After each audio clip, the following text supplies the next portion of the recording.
Right. That's really good. I used a voice command, record the format of what I'm doing. I would call it a video. And those two words together, due to an option I set in my phone, I could remote start my video. So for once I haven't started the video with my hand out. I always have my hand out, you know. Like, yeah, I'll end the video that way. It's kind of like signing off. Alright, so me personally, I got a cat that's a bit angry with me. The photo up on the screen there, which is kind of hard to see with the reflections of the room, was taken early this morning. I left the house a little bit earlier than usual. Probably let the cat out 10-15 minutes before the usual 6 o'clock time. And, the issues, right? So now it's about 10 minutes before feed time. The cat obviously works off the basis of, no, food is based off the time from when I'm first let out to the time of day, right? Even though at 7:29 in the morning, the cat will just be patiently waiting at the end of the bed, and then we'll just come up and head back. You'll meow right on 7:30 or wherever you are in the house, you know, right, like it's atomic clock level of accuracy, and the cat will come and find you right at the appropriate time, 7:30 in the morning, 7:30 at night. And I always find it a bit dodgy when I'm doing VR videos, because if I got a small animal under my feet that I can't see, it's trying to be super affectionate. Right, yeah, you can put the imagery in your head if you like, but there's probably some sound effects to go with it along the lines of "Rawr!" It's poor animals, right? So I think last night I was playing a bit of Gran Turismo, and I thought it was a loving partner that was kind of like touching me on my arm just after been playing for a while. It's like, yeah, like that's enough time, and you know, maybe consider coming out from under that. It was just a cat. It would have been 7:30. It was just headbutting with the arm and trying to walk across my lap. But yeah, I can only guess how many times people have been injured because someone's freaked out. Like my neighbour had his monitor punched out. It's one of his girlfriends having a crack at some boxing game or something. You know, this is all standard affair. Anyway, for me, it's there's an early photo. Look, if you look at it, just at the edge of the frame there, you can see one little speck of light just out over, right, just there. That's actually the headlight on a cyclist. It's probably about 6 o'clock. It's panorama. I tried a few panoramas. It was a lot better than that one, but I was going to come back to the shot before it. It's just I'm trying to kill time, right? Last Friday's patch. If there is a patch Friday for Legendary Tales, it's now Friday. Typically at this time in the morning, about 3 out of 4 times, I've been able to find a patch. I've been very excited for a patch, and timing's not perfect because it makes me maybe start playing the game before I feed the cat. Not ideal. So I'm just trying to get my timing here right today, and I'll probably start that download. But yeah, as I walked up the front of the property, I got this epic shot. And so at first, it would have been, there we go. So I put the camera sideways and just took the shot. Now I'm in a manual settings, and so the first shot of the day is me just dialing my settings in, you know, just having a rough idea of what ISO, what aperture, what shutter speed, you know, I need to use. And I mean, that was pretty good. If you looked at the histogram to go with it, it was pretty on the money. And what I really like is because I shoot manually, it's being able to expose correctly to get the gradations of the light in the sky. It just makes it for a good shot. So I'll go back to the shot I took after that one, which was just to fill up a bit more of the frame, with those gorgeous sky colours. And yeah, anyway, that's my morning up till about here. I made a couple of coffees and well, only one this morning. I think we're a bit low on the old beans. Right, so I'm going to turn some lights on. And then I'm going to turn some lights off. Overhead lights off. It takes out a little bit of the, I think there's some downlights straight into the side of the lens on the camera that's recording. And not ideal. Not ideal at all. It kind of washes things out. Anyway, let's find out. Is it Patch Friday? Have they done it? Have they done it again? Oh my lord! Don't tell me. Yesterday, in a mad want to just try a few different. There we go. So one of the updates to PlayStation, you can now check for updates on the secondary screen. It used to be you couldn't. So gradual improvements of the system software over time. I really like the fact that you can now check for updates without having to. Oh, there we go. So we're still on the latest version. It'll be 0.020. If I bring up the information on that. No, 023. it's already updated. 7.35. It's gone up about 1,400 megabytes, 1.4 gigabytes. I bet you that happened last night. Last update, 15th of the 3rd. All right. 7:06. Would that be this morning? That would be the appropriate time where I actually get to almost run through the sample dungeon and then go feed my cat. Fantastic. So there is a new Legendary Tales patch. So I'm now going to get ready to play this game. I thought I'd be downloading it while I was playing it, but downloading it while I was feeding the cat, but apparently not. So alrighty. I'm going to unplug some headphones so the music will come through the speakers. Actually, no, I'm going to close out of that. I can hear my cat meowing.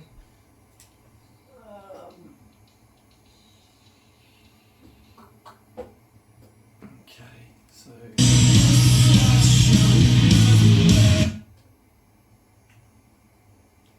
that should be right. That should be right. Now, the reason I do that is you can't adjust the sound profile for your earbuds for your 3D sound once the software's loaded, for the VR software. So I'm not really sure why they do that, but I do just need to confirm that I've got the right one.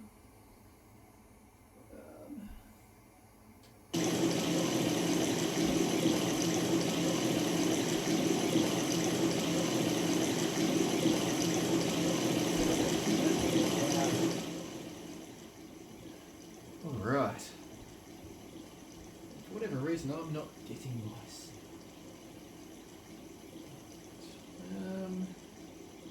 No, that should be right.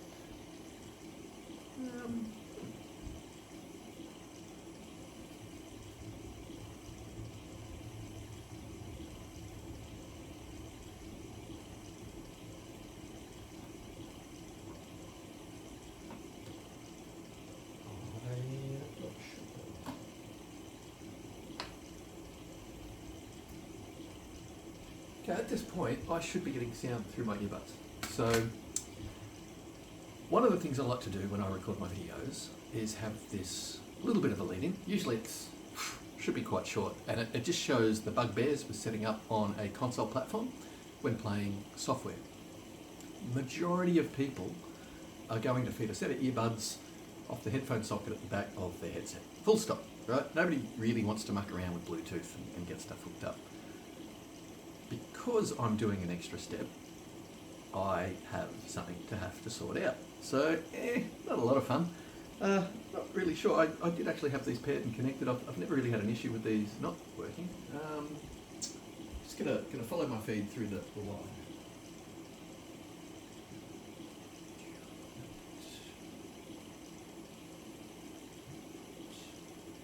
I'm going to do the age-old thing of have you tried switching it off and back on again.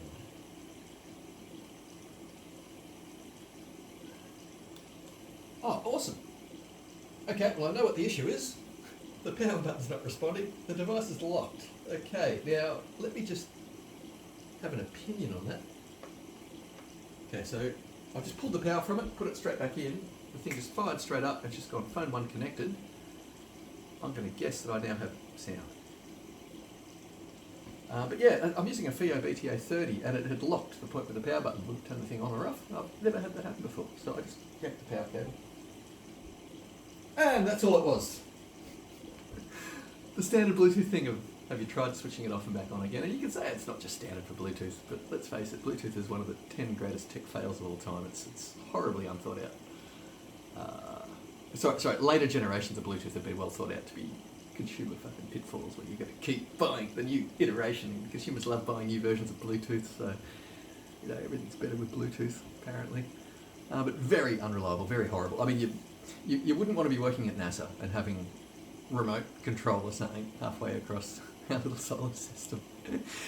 And if there's Bluetooth involved at any level, at any part of it, you'd quit your job. You'd just be like, no man, it's not worth the stress. It's Bluetooth. It's horrible. It's guaranteed to cause us issues. Anyway, the point of what I was doing, I've just got to find the, I think it's type 2 for these.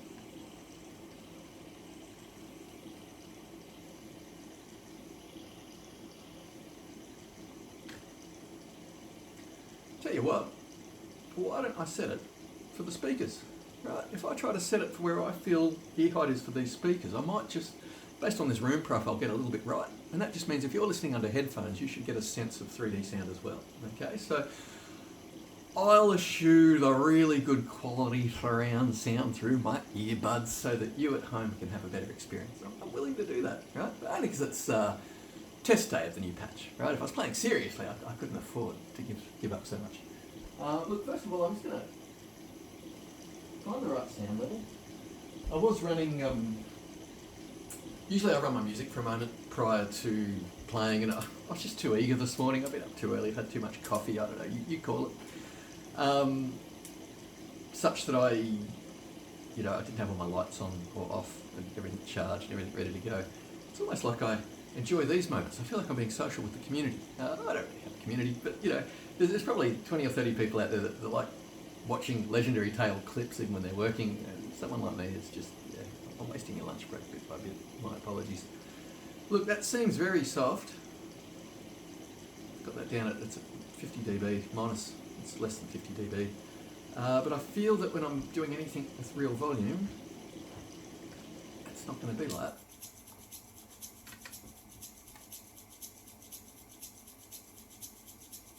Yeah, so those peaks are totally different. Look, I might just up it a little bit.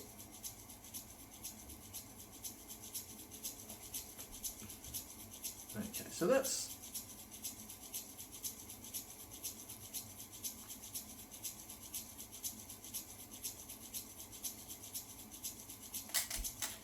peaking around 55 dB, but usually I set it with music through the other setup to be about 62 dB, and it just works out well. It means that when I'm playing the game, even casting ice bolts or something that's quite loud and glasses breaking, that my voice speaking over all the action is still quite clear. Sounds like a separate track.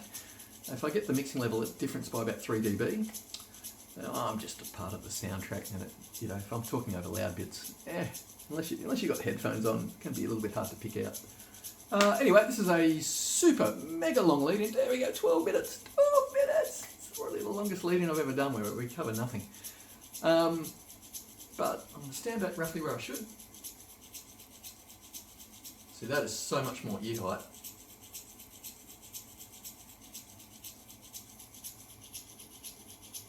That's actually not bad.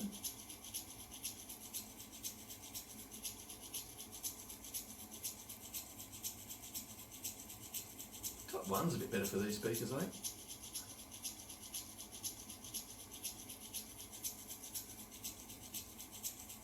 Yeah. Alright.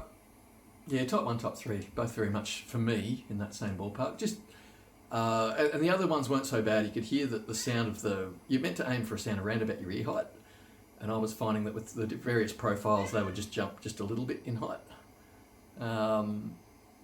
Alright, so look, I'm going to put that on. I've got a cat mewing at me, so let me get that started. Hey Pusscat, I'm going to go feed an animal. I'll be back shortly. Hey Puss, let's do it.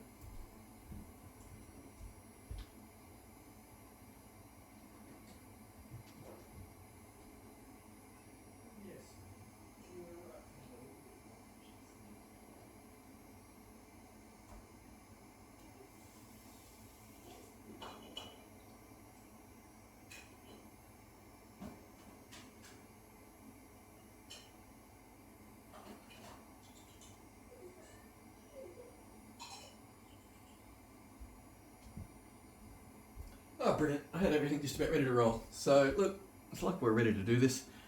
Okay, so thank you for the long lead-in. I'm going to aim for a 15-minute start time, just easy to write in my notes. Video feed starts at about 15 minutes. 1400 meg is pretty huge. BJ had mentioned that we were expecting the amalgamation of some language patches as something that would be rolling out in the next few weeks. Had sort of made the joke last week, I think, on Discourse or Reddit, wherever people find their notes from BJ. Was almost making humour of the fact that we're doing a weekly patch. Who else is doing that? In truth, he had said about 5-6 weeks ago, prior to the product launching, that once the product launches, we'll put out 1 or 2 patches and then we're going to take a break. So it doesn't look like they've done that, or it looks like he's selectively giving people a break, or the fact that him and one other team member are going off to the Games Developer Conference together. They're almost considering that a break. I don't know. Certainly breaking into the bigger market, right? They've gone from being the little fish in a big pond, now they're big fish in a very little... yeah, I don't know. No, I've probably got that wrong. They were, big fish in a little pond. I guess now on the global market, if they're looking at just not VR products and being, one with everyone else, they've got little fish in a big pond. But, all right, here we go. Let's do it. Let's try out this new patch. Now, for anyone who games, most patches in a game which has multiplayer in it, certainly over the first few weeks, are usually going to be game code for multiplayer being fixed. Oh, for your safety. What have we got here before? I use health and safety instructions. Not to be used by children under the age of 12. I don't recall. You got that on the screen? Oh, you do. Brilliant. Some people may experience motion sickness. Now, I can say don't show again for a while. I've never had that one. That for me is a new one. Make sure to clear obstacles. Now, maybe I've had a system update last night as well. Who knows? Alright, so there's a few things I need to do to be comfortable while playing. One is I do turn that light off. Improves the quality of the picture recording, I believe, for the TV there. Takes a little bit of the reflection out of it. And as I found out yesterday, doing a whole bunch of sit-down gaming affairs, wearing this, I found it was all quite hot. Now that being said, I was wearing some over-ear headphones, which kind of hold the heat in against your head a little bit more. But it was too much, and I've come to realise what I've always known, which is when I do any form of gaming in this format, I need to turn the aircon on. All right. So menu's looking neat. SP23V rather than 20V. I think we'll find down there. I'm just going to have a quick squiz at the sorts of things we can expect to see in the menus. See, I had turned my crossplay off. I think after the patches come on, it's turned that back on.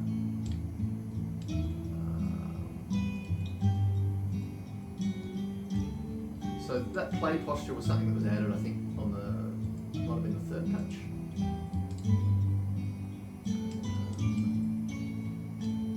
So they've got all the same volume adjusts on this screen. I like the fact you can choose your dominant hand, you can choose a grip method that suits you. There is so much customization here for comfort, including just setting your holster locations and heights and whatnot. Oh wow, being able to change hand adjustments on each hand, which is interesting because last week's patch they had made some modifications, I think, for an HTC, one of the headsets, that for the right controller, that they'd changed some of the timings, I think, on the drop or the pickup delays or the interaction delays. But it was interesting because I'm on a different platform and I really felt that the things I was engaging with my right hand, in terms of the pickup time, there's a little window between when you drop something and you can grab it again. And I just felt that it was operating a little bit different for my right hand as it was to my left hand. And it kind of made me feel that the code across all platforms, if they come up with something good, they just make it, available to everyone. Alright, so look, I'm pretty happy with everything I'm seeing there. I do like to do a tutorial dungeon run because, look, whilst I expect many of the adjustments to be in the multiplayer version of the game, this here is an area that I'm very familiar with, and just due to familiarity, it gives me certain benefits of being able to compare varying products, which can be anything. It can be the radius of light fields, it can be the diffuseness of shadows, how soft they get around edges, which I really feel that they've gone to a higher grade of shadow. They are softer edged shadows. No, I don't think I'm imagining that. They're still optimizing for the platform. The sense of depth into the corner is feeling really real. I think it's almost like they've perfected the mist. I don't know if you call it volumetric fog. Might be using a graphical effect. But there is an immersion to it that is really good. They've sort of got the pop. When you're building for one set of hardware, when you know, for example, if you're building for an OLED headset, you can use your shades of grey just above black, or your gradations just above black quite heavily. Whereas if you're building for an LCD TV, you're kind of optimising for the other end of the spectrum. And yeah, it feels good. So in all the art design for this game, ooh, I think what's happened here is they might have changed the wall structure, because they've got this incredible tessellation, and I felt over a couple of builds they've been playing with the tessellation. Oh, I like a bit of green. There we go. Moss and things growing just on the inside of the...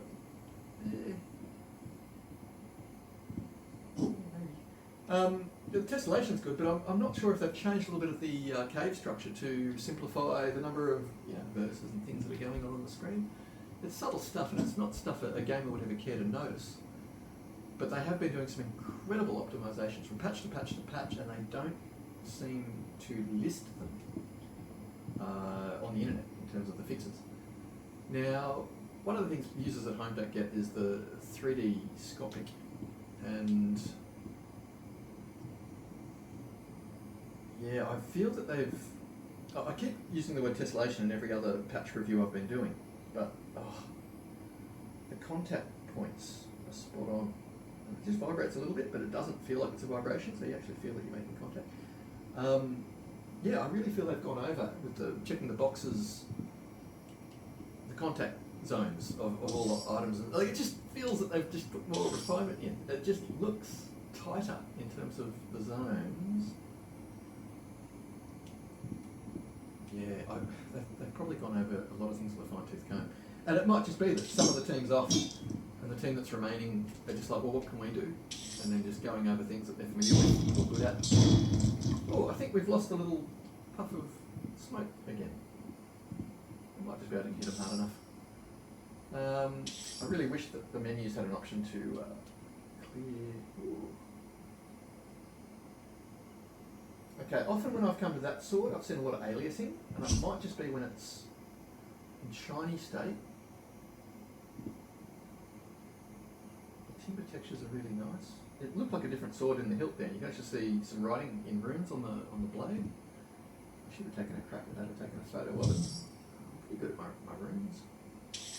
A lot of different runic alphabets, but I used to practice as a teenager. I got to the point I could almost read on the fly. No, this is improved.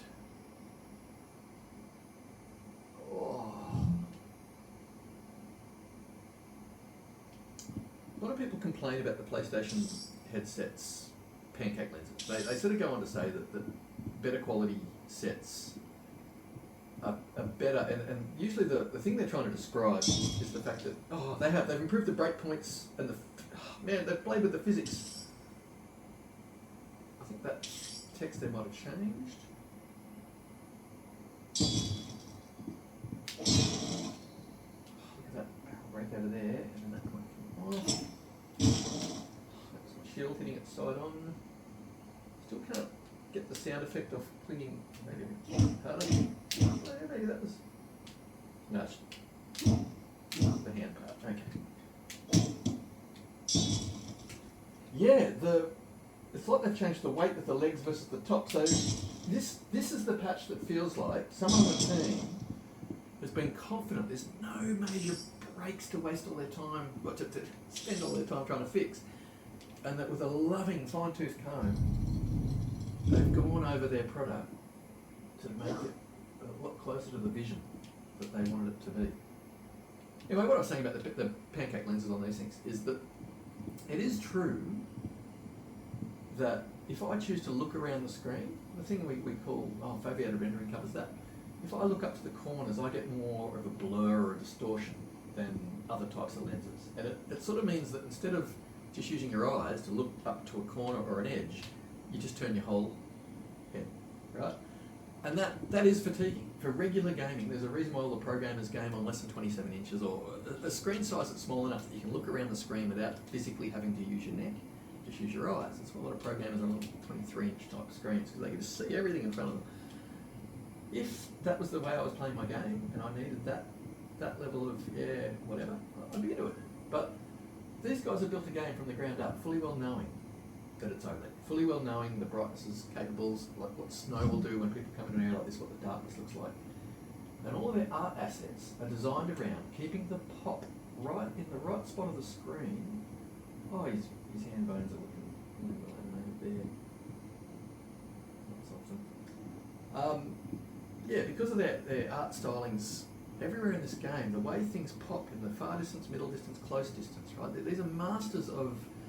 It took people many years of making 3D movies before they realised that people's eyes needed a far distance, mid distance, close distance in order for the brain to interpret the 3D depth of the vision that they were seeing.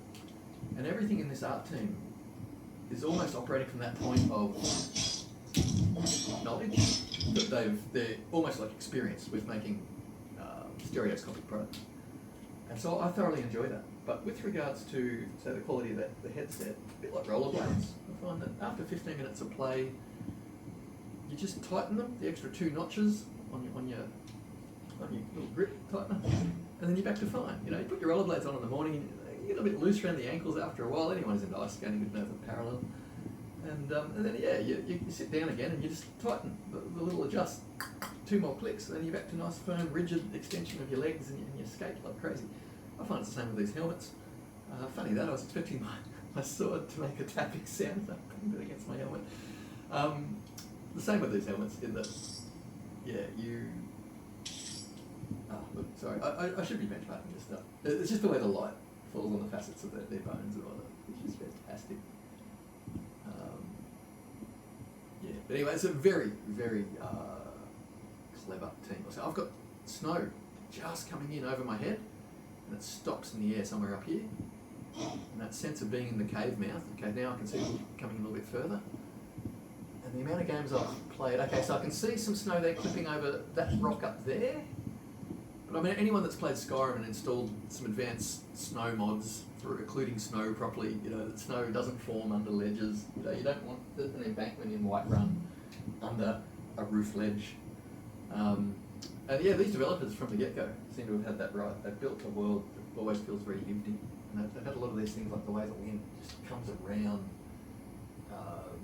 mountains and stuff. It's just epic. So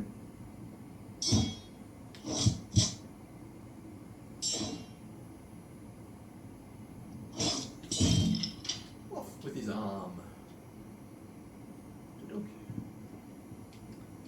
Alright.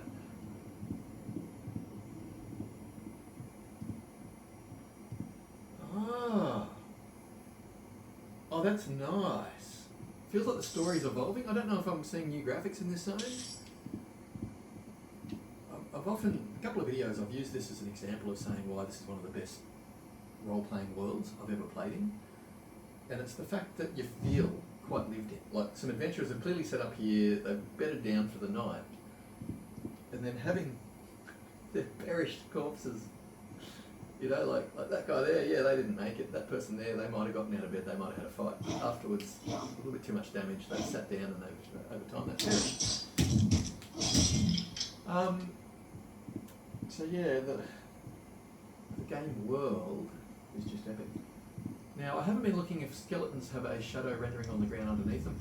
I have to agree with the team in that, why add shadows? As someone that's been tuning PC gaming since, I'd argue the 80s, but there wasn't so much selectivity back in the 80s as there was in the 90s. In the 90s, the height of PC gaming, arguably, before Microsoft got into gaming and started destroying PC gaming very, very, very effectively.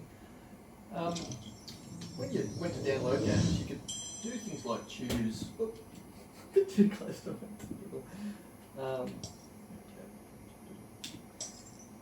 in the 90s, you could do things like choose the sound package you'd want to run if you wanted low-res or high-res sounds when installing from a game disk, because your hard drive space mattered.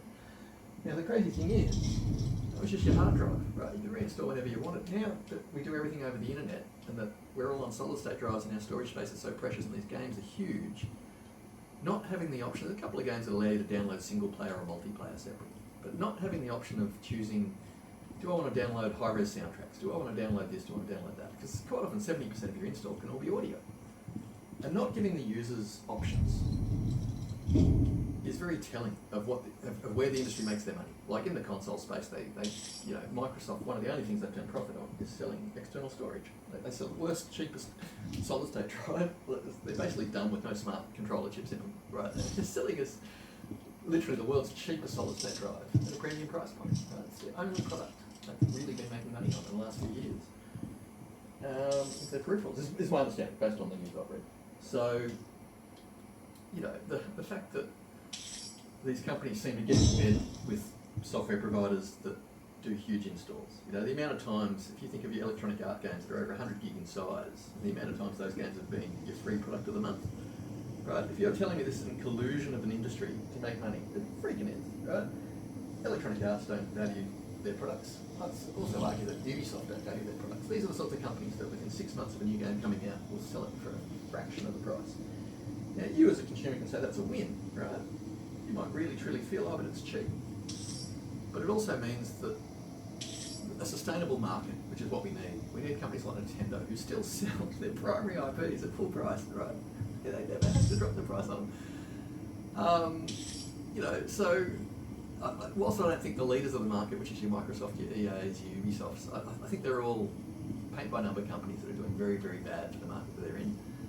They're not leading, really. They're taking short-term gains, and really, if only their investors of those companies knew just how bad they really are.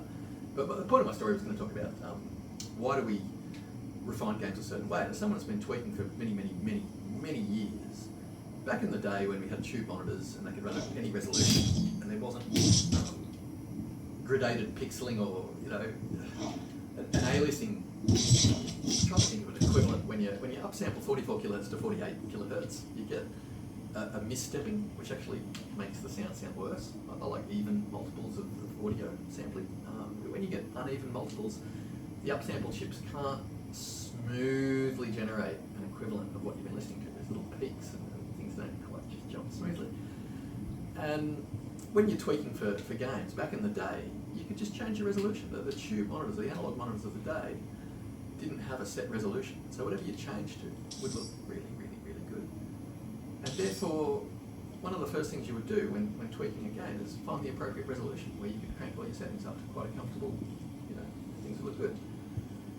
But you didn't muck around with anti-aliasing. You didn't muck around. Shadows and anti-aliasing were just benefits. They were just joys. They were things you just cranked up if you had power to burn. And when we live in a world of soft contact shadows, and we're starting to make the shadows quite mathematically costing on the video cards. So that's just mostly because PC video cards have had so much more power than consoles for so long that developers are often trying to find ways to burn the PCs down so that they run slow. And that was classic cases, ray tracing. So we've still got games running at 30, 40 frames a second, and we still have reasons to buy new and more powerful video cards.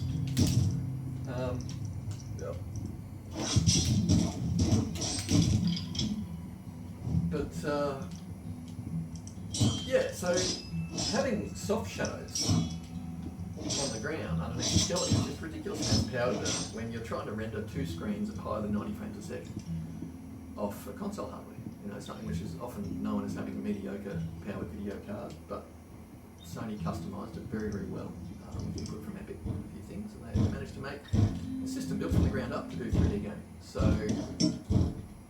people don't actually understand how incredible the hardware actually is because of a few modifications they made to a chip that kind of undisclosed, people don't really talk about. Because everyone seems to be in the Microsoft camp. Western companies talk shit, right? Eastern companies are kind of honourable. They don't talk something up. They don't overpromise and underdeliver. Whereas Western marketing is all about overpromising and underdelivering. Obfuscate the facts, bullshit. And so that's kind of how the Western world works. And they say all this dodgy stuff about the competitors that just isn't true. The amount of stuff that you actually know the market of the industry or know how to read a Microsoft press release correctly. Basically, if you just take the opposite of everything that's being said, it's probably true. But regarding the modifications that were done to the RDNA2 chipset, which is essentially the video part of these consoles, they were modifications made to improve gaming performance. So anyone that tries to make out like, oh, Sony doesn't have a full RDNA2 chipset, yeah, that's a good thing. But per usual, Sony did the due diligence, modified the hardware, built something that's absolutely incredible, and that's why you can't always emulate a Sony product on the next Sony product, because the last product might have been a supercomputer, or might have done something so custom that nothing yet can kind of recreate it. And we want that. That's where consoles really offer something in a market where PC gaming exists as well. That's it. Look, it plays really well. It's looking really good. Look at that lighting gradations. Fire on those things.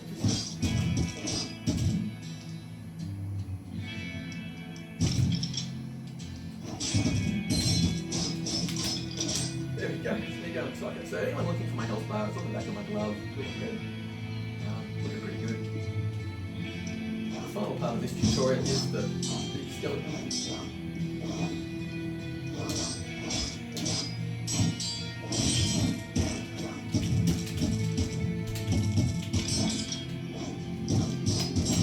I'm playing different to how I normally play.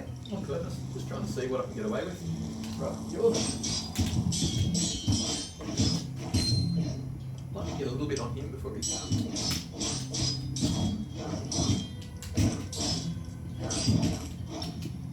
Okay, so my health bar's not down very much. I've never had to drink a potion to get through this though. I don't want to turn my camera around a bit. Here we go. Look, one way. I want to face over there. Hang on. Yeah, there we go. Oh, I dropped my shield. Shit. Yeah.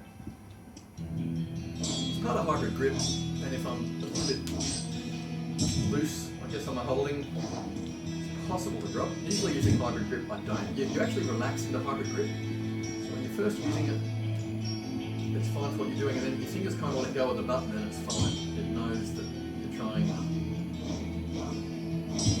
fingers are still gripping, you know. Oh yeah, one down. Oh, did his mate hit him?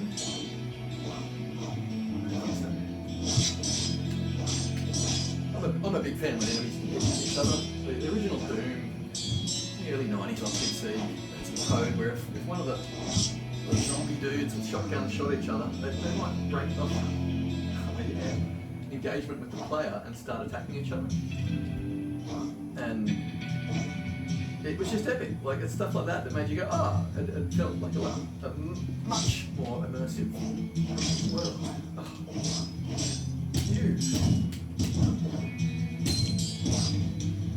Right, so that's going to be everything. I should be able to charge the door over here. Yeah, so look, shadows under skeletons is just, you don't turn the shadows on if you don't need the shadows for all the other things you can turn on that humans are looking for and that they want. They're better, right? There's so much pop and there's so much light and there's so many things that are going on that give you a really solid sense of immersion. Just a little bit of grey underneath the enemies. You know, it's not the thing to worry about. That's all I'm saying. I think we all prefer the better level of graphics and the smoother frame rates, and just the things that actually make it well. Okay.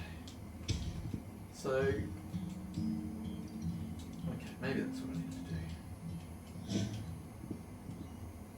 I think there's some timers between when you can interact with some of these things, or maybe they've made it so you can't just charge it. It's like that there now repels you. In the past, they used to just be able to hit the triangle button and do the dash, it would break it.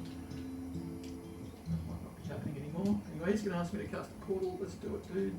I haven't got the portal spell yet. Talking Goblin, cool. Come on. So I feel that the interactions just kind of keep getting better. I'm finding it a lot less janky. The thing that was janky in day and date release. Oh, quick, show the character sheets. See if there's any actual changes. Oh, still got the reset there. Nice little graphic there. There's a spell score, so that's some good graphically. Yep. The same sorts of pages. Same sorts of pages. Everything's looking really good. dooga dooga. Okay.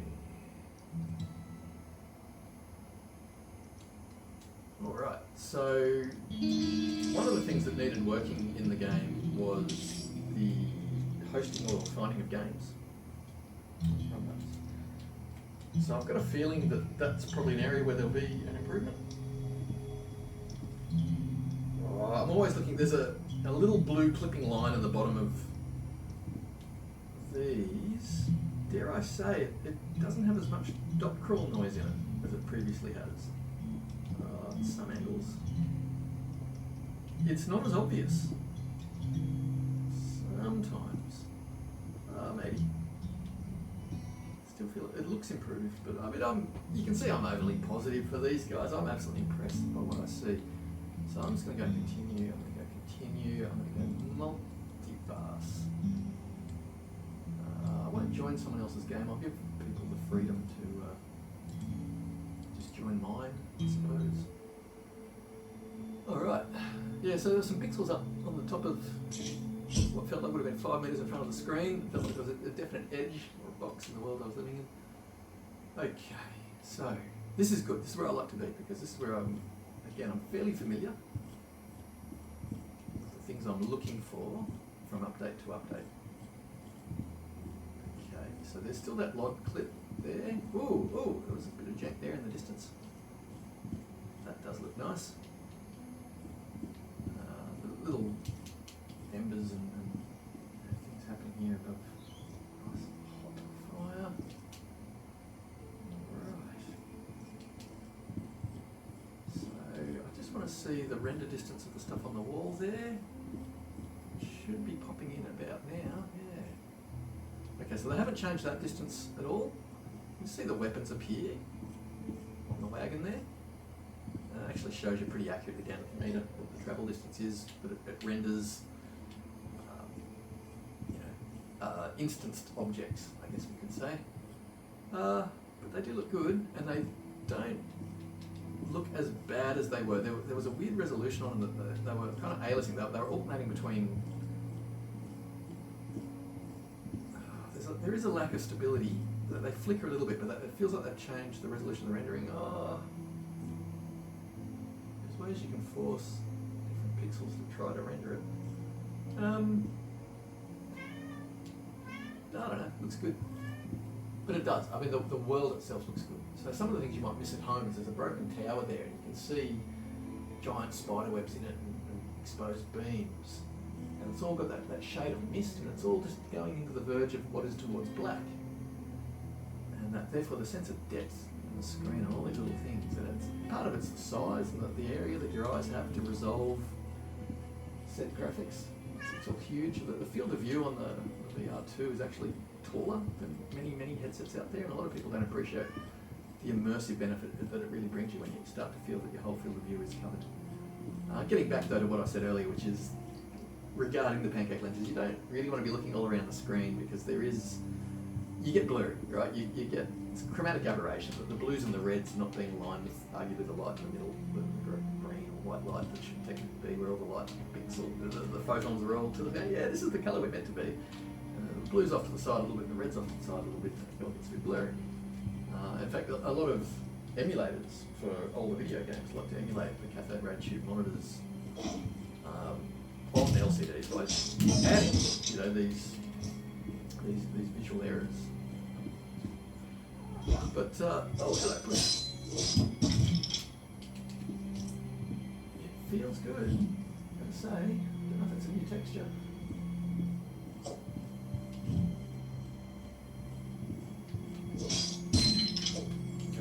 Clearly my weapons have gotten stronger. Probably don't need to break myself in through this little zone here. I like to start here at the beginning for a few reasons. Just again, for an area I'm familiar with, being able to recognise the things that have changed, hopefully. Alright, so let's see what we got there. No available points to spare, all is good. Right, what's going on? People can bring it. Very good. Seems like these are a bit stupid. I've seen some weird things in the AI. I liked watching the big skeleton do a lunge in the tutorial, but it was weird how it plunged into an area where there was no thread.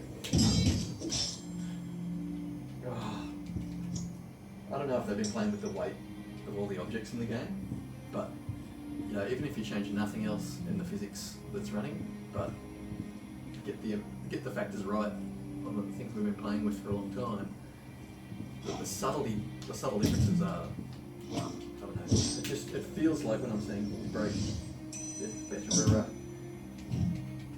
But the point of my videos isn't to have 50 subjective interpretations of BS, things that aren't actually there.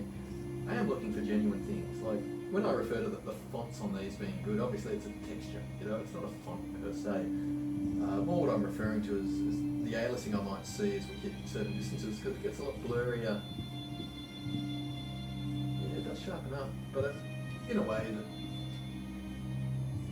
if you're looking for the transition moment, you might notice it, but if you're not, you generally won't. So it's a pretty integrous total. It's a good package. Certainly as the patches go, it hasn't made anything worse from what I'm seeing. I do feel I'm offering a better multiplayer experience for anyone who joins in today on the simple basis that I'll just turn my microphone off. That I've upped my network speed substantially. I think I'm 100 megabits per second down, so that's about 12 megabytes a second downloads, and my uploads are sitting at about 20 megabits per second, which is a bit over 3 megabytes per second. But yeah, if you can do that in like a frame of data, or if you move so much data in small amounts of time, it should reduce the latency of communication for all people involved. Hopefully just when people instance into my world, they can experience a smooth game where the timing of things that are happening are all hopefully more or less in sync with what I'm experiencing. Someone that played a very poor connection once, it must have been someone who was hosting, but they were hosting through a phone or a very poor internet connection. And I had over half a second of latency between when I tried to do something and when it responded. And then the very next day I was playing online, and I was playing with people literally in the furthest part of the world to basically where I am. And I was having a perfect experience. And it just went to show that it's not necessarily the distance, but certainly the technology that the end party is using. Alright, so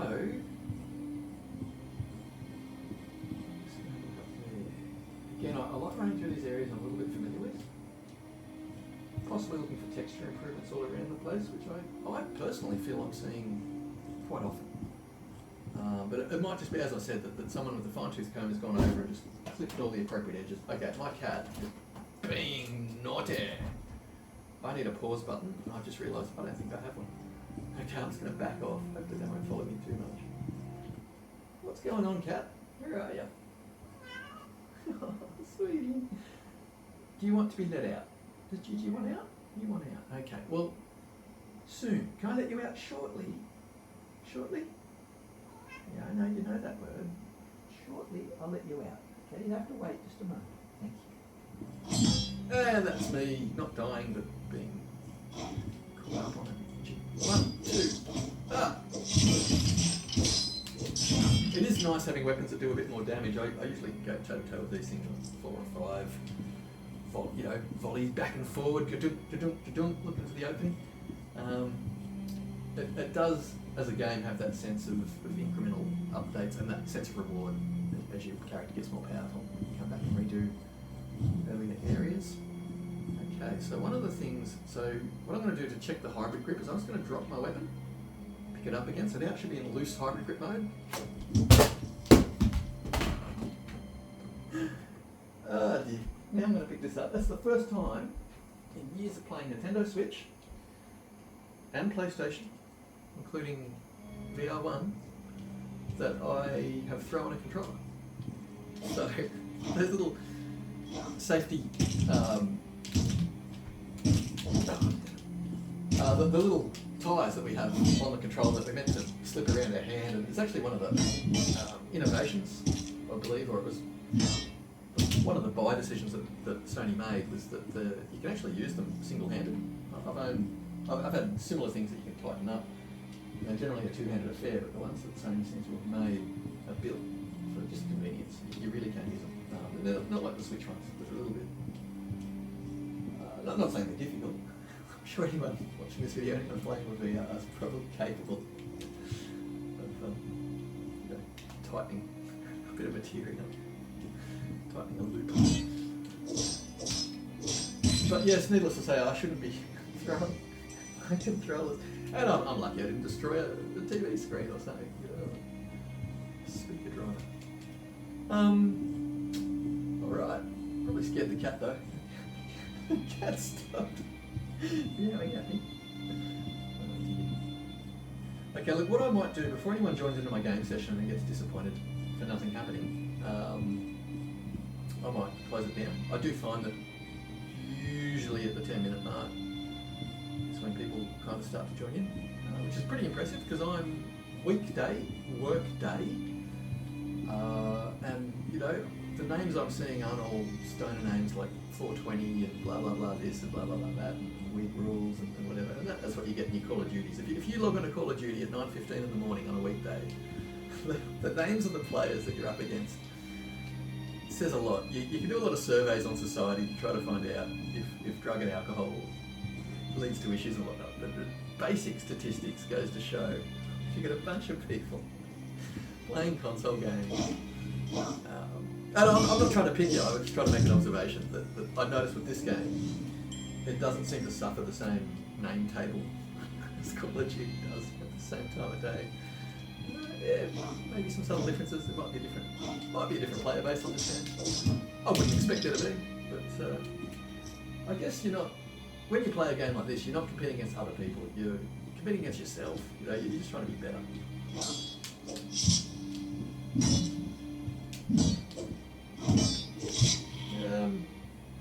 Yeah, I do like having the stronger weapons going against it. I'm not getting thousands of drops. If they've dropped the drop rate even by 10%, that would be a good thing. I hope they've done some economy balancing stuff. That would be fantastic. Throw, don't miss.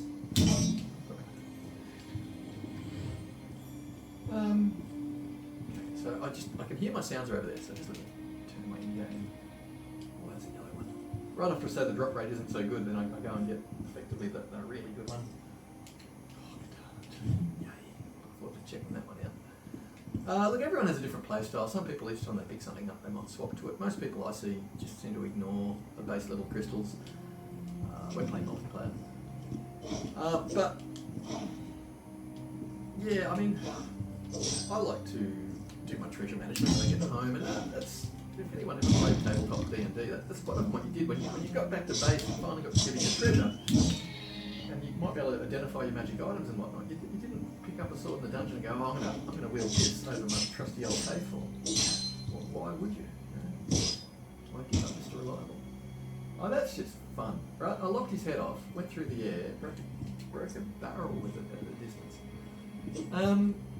Yeah, look, from what I'm seeing, I'm not going to call out individual things. There's just been too many little things that suggest to me this has been a week of putting the time in to refine all the little things that weren't worthy of any due diligence in a launch window because they weren't overt, they weren't obvious, they weren't glaring.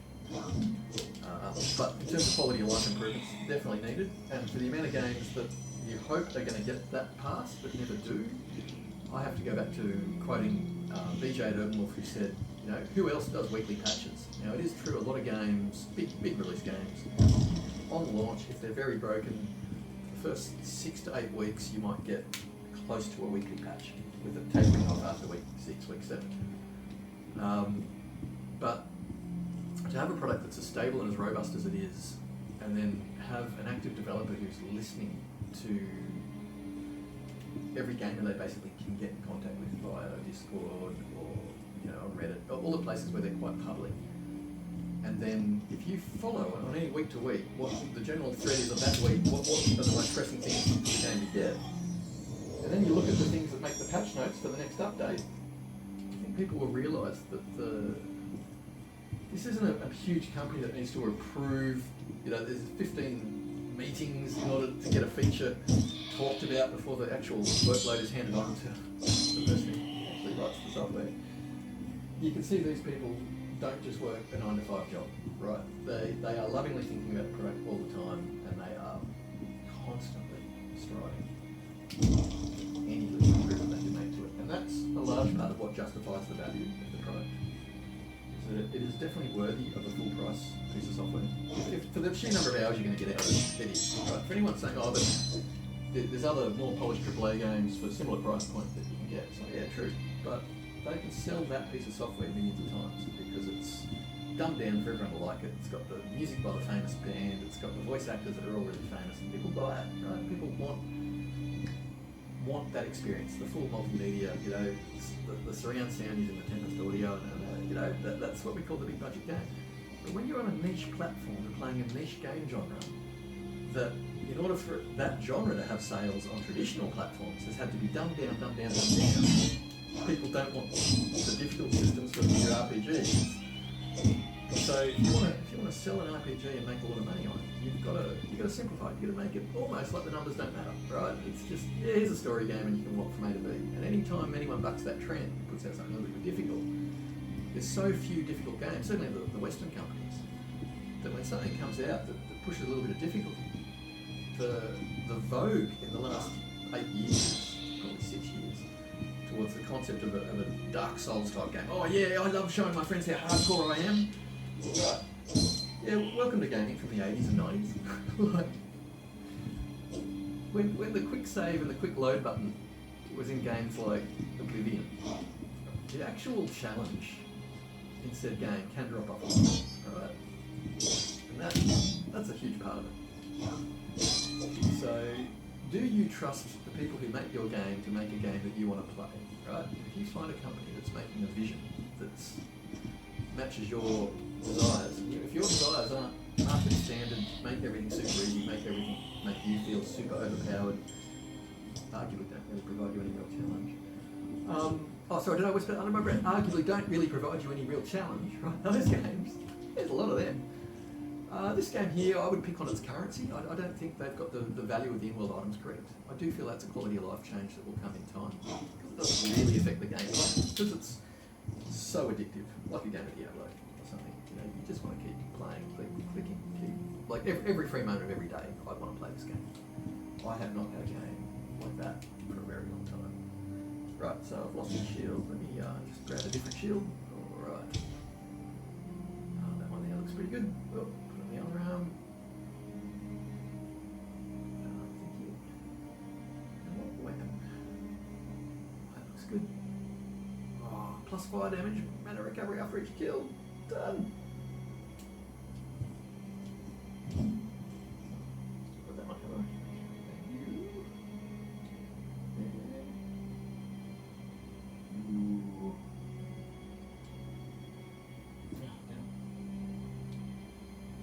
So I want to drop it so I can basically let go, pick it up again, go straight to the backpack, grab that. Right. That was just a brain fart. I get fatigued. When I'm trying to present for an audience, I like to keep a little bit of dialogue in the back of my head to come back to when I'm not in the autopilot moments of the game. I can't say I do a very good job of it. I'm of the attitude that anything you practice, you get better at it. I must admit, I'm not the sort of person who likes being in front of the camera at all. Thinking like year 2 or year 3 at school, I think I was a wise man or something in some play. A psychotic mother. For whatever reason, I just remember the night of the play being just a horrible night in my life. And not having, I had the biggest reading of anyone in our class. It was paragraphs of text. I had to have it all memorised. And I mean, I got through it, but I didn't see the dramatic arts. So it was fun. I like watching them. I like watching other people's efforts. I really appreciate people who, you know, they might be introverted themselves, but they manage to put on a good facade when acting. Or, you know, that's probably the skill set that's given them the observation over the years to, you know, be able to do the nuances of any given character. But yeah, to say that I myself, not really a fan of being on the camera, not really a fan of hearing my own voice. Arguably, a couple of decades in of being a parent. but nobody appreciates your voice. You know, it is nice to have one. It's nice to get your life back again. The kids ready to leave the nest. So yeah, I don't know. Maybe I'll come here to have a voice. I've got my shield again. All right, so someone's gonna carry that way. Should be able to get my shield any moment now. There, right.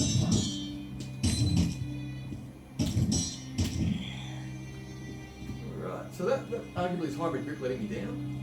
I never had that problem previously with hybrid grip on my left hand. Now that being said, I had just recently picked the shield up, so it might be, but yeah, there might have been some changes to the time frames between when hybrid locks onto something or when it relaxes. Again, that sense of mist, scale, it all just looks so impressive. Okay, so look, I'm going to get through this cave. I'll make it to the little teleporter there. I'll save my game and I'll call it there. Especially if no one's multiplayed in with me, because I'm free to exit without wrecking somebody else's play session. Can you not go down? What I am noticing is the ability to zigzag and weave at weird angles has improved a lot.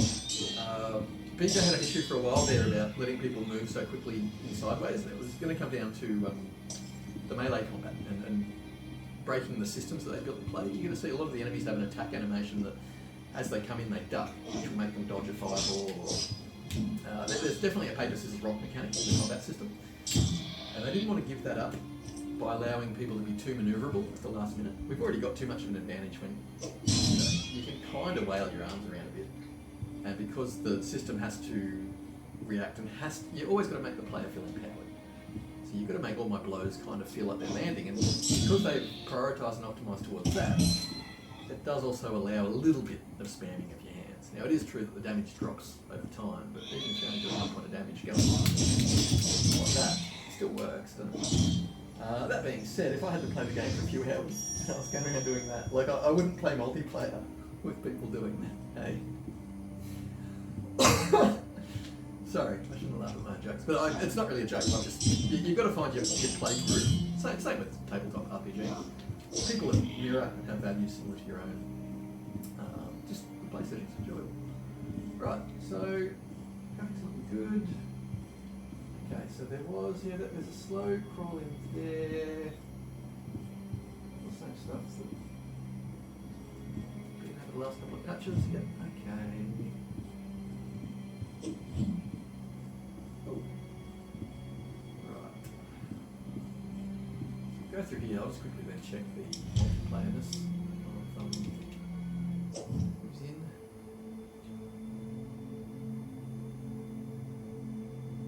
So on last transition in the tutorial, my weapon changed.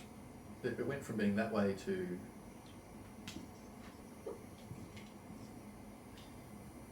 because I only ever swap it the other way around. Swapping it this way around is not my normal method. Yeah, normally I go from this to the other. But yeah, whenever you would transition, it would do that. I think there were times I'd come in here and it would do that. So kind of glad it's not anymore. Anyway, I will make that, and then I will save game, and I am done. Game is looking good. And I would give it it's a good patch, right? As someone that comes from the PC, where often a couple of weeks after a game comes out, the patches seriously break the PC side of things from being any good. And I'm not making this up. Like, as someone that's been gaming since the 70s, watching PC gaming in the last few years and the evilness with what's actually going on, it's not good. Like, it's not good at all. And yeah, the lack of stability in certain platforms for gaming, and also just about every PC game, more so the ones, who's Microsoft in bed with? Sega, you know, like any company Microsoft's in bed with. You go and play like the Outer Worlds, right, which is Obsidian, on PC, and try and have a stable session. Yeah, good luck with that. And it's anyone who's in bed with Microsoft, absolutely. And then you get all the big companies like your Warner Brothers and stuff that It's just like, well, why jank so badly the PC platform? And it's pretty evident that consoles are really, as much as we're really allowed to have, and that if you've got a PC, you can just brute force more frame rate and more resolution. And it gets to the point where now PC gamers with elite equipment get upset when, due to physics engines and all sorts of other things in the game, that the maximum frame rate in the game and the low points kind of holds them back to console parity with, you know, higher levels of anti-aliasing and lighting possibly.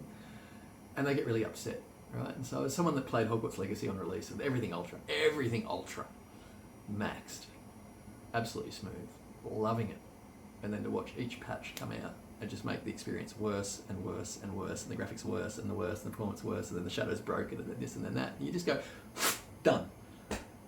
It's better on console. And in console I get the speaker in the middle of the controller, so when my spell effects are going off in my hand, I feel it. I feel the vibration through the triggers. The same control pad on a PC playing the same game doesn't feel in the slightest as nice. You know, your little light bar on this that kind of shows you your house colours and stuff, and you can say that all that stuff's meaningless. Doesn't matter here nor there. But when you can put a disc for Hogwarts Legacy in a console that just works, and then loan that same disc to your friends, right? Like, the value in console ecosystems, software has a resale value.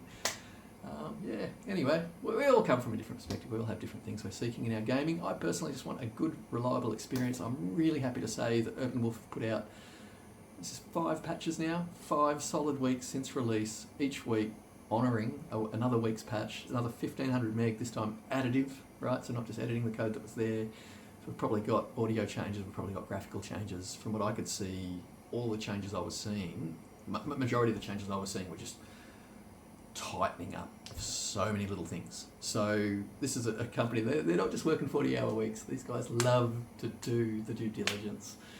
Fantastic patch. Legendary Tales, excellent game. You have an awesome day.